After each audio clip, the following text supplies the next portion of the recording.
नमस्कार साथियों। अग्निवीरों के लिए पर्सनल बेनिफिट भी हैं और अग्निवीरों के लिए कुछ हिदायतें भी हैं और अग्निवीरों के लिए जो लेटेस्ट अपडेट भी है जो कि निश्चित बदलाव होना ही होना है, उन सभी विषयों पर आज के वीडियो में हम बात करने वाले हैं। ये जो हम आज के वीडियो में बात करेंगे वह स्वयं रिटायर्ड जनरल मनोज मुकुंद नरवाने साहब ने अपने इंटरव्यू के दौरान कबूल किया है कि अग्निवीर स्कीम में क्या क्या निश्चित तौर पर बदलाव हो सकते हैं और क्या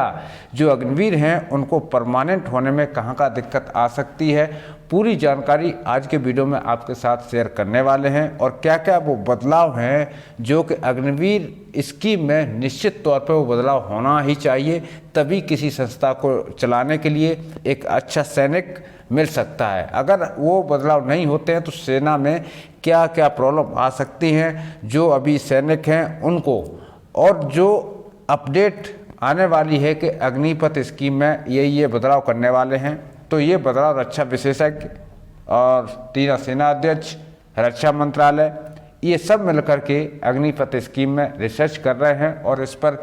कौन से वह बदलाव हैं जो निश्चित तौर पर होने वाले हैं, सभी के बारे में एक एक करके बात करूंगा। वीडियो में आगे बढ़ने से पहले सभी भाइयों से एक छोटी सी गुजारिश है, यदि आप चैनल पर नए हैं तो चैनल को जरूर सब्सक्राइब कर लें, बेल आइकन को ऑल पर प्रेस कर दें, जिससे कि आने वाले हर वीडियो की अपडेट आप तक पहुंचती रहे। दोस्तों, सबसे पहले मैं बात करूंगा कि जनरल मनोज मुकुंद नरवाने साहब ने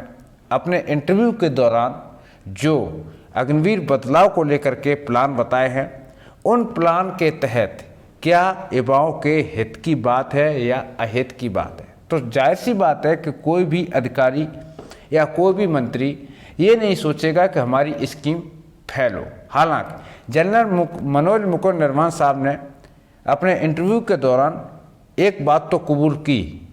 कि अग्निपथ स्कीम को जिस तरह से मुद्दा बनाया जा रहा था कि ये जल्दी का फैसला है, सरकार ने अचानक कदम लिया है, सरकार ने किसी रक्षा विशेषज्ञ से कोई मीटिंग नहीं किया है, जबकि नरवाने साहब ये बात को खुद कबूल किए हैं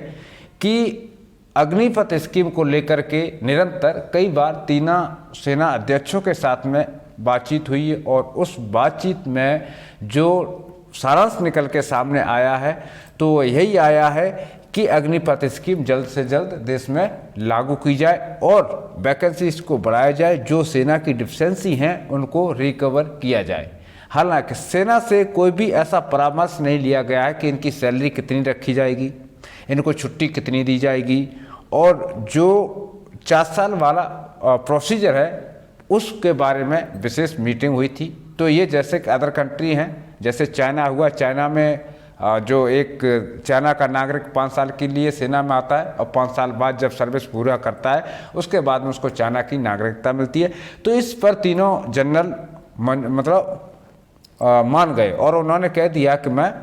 ये स्कीम से खुश हूँ और जल्द से जल्द इसको लागू किया जाए। लेकिन सरकार ने तीनों सेना अध्यक्षों से ये बात छुपा के रखी है कि इनको 30 दिन की छुट्टी दूंगा और इनकी सैलरी इतनी होगी, इनको कोई डीए लागू नहीं, कोई इनको बेनिफिट लागू नहीं है। ये सब उनसे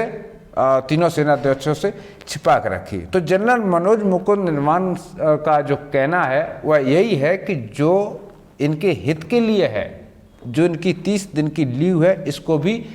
बढ़ाया जाए, लगभग 2 महीना इसको किया जाए, क्योंकि अग्निवीर की जो छुट्टी एक परमानेंट सैनिक की तरह ही होना चाहिए। वो भी एक सैनिक है, वो भी एक सैनिक के साथ रहता है, उतना ही काम वो भी कर रहा है, उससे ज़्यादा ही कर रहा है जो एक परमानेंट सैनिक कर रहा है। तो उनका मेन पॉइंट ये था कि इनकी छुट्टी बढ़ाई जाए। रही बात सैलरी, तो सैलरी डिफेंस मिनिस्टर यानी फाइनेंस मिनिस्टर खुद इस चीज़ को तय करें कि मानता हूँ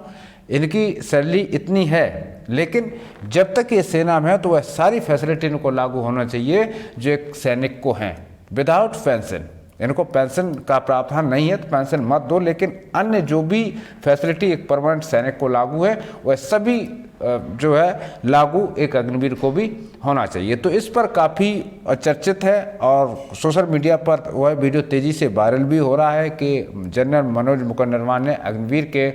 हित के लिए क्या क्या जवाब दिए और उनकी मांगें भी थी कि अग्निपथ स्कीम में निम्नलिखित बदलाव होने की सख्त ज़रूरत है।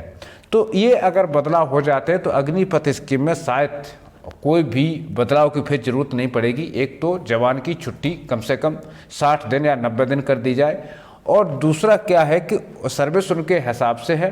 बाकी सैलरी से कोई इतना फ़र्क नहीं पड़ता है। 4 साल के बाद उनकी न्यूनतम वेतन जो एक परमानेंट सैनिक की होती है वो हो ही जाएगी। लेकिन सबसे बड़ा जो मुद्दा है और सबसे बड़ा इफेक्ट पड़ता है, उनकी लीव बढ़ा दी जाए और उनके जो प्री टेस्ट है उनको भी कम कर दिया जाए। तो ये जो छुट्टी का मामला है, इस पर निश्चित तौर पर बदलाव जल्द से जल्द होने वाला है, और आशा करता हूँ कि ये जो छुट्टी वाला मुद्दा भी अग्निवीरों के हित में ही आने वाला है। साथी भाइयों, इस वीडियो में फिलहाल इतना ही है। यदि आपका कोई कमेंट या सुझाव होता है तो आप हमें कमेंट भी कर सकते हैं। इसी के साथ लेता हूँ अनुमति। सभी साथी भाइयों को जय हिंद, जय भारत, वंदे मातरम।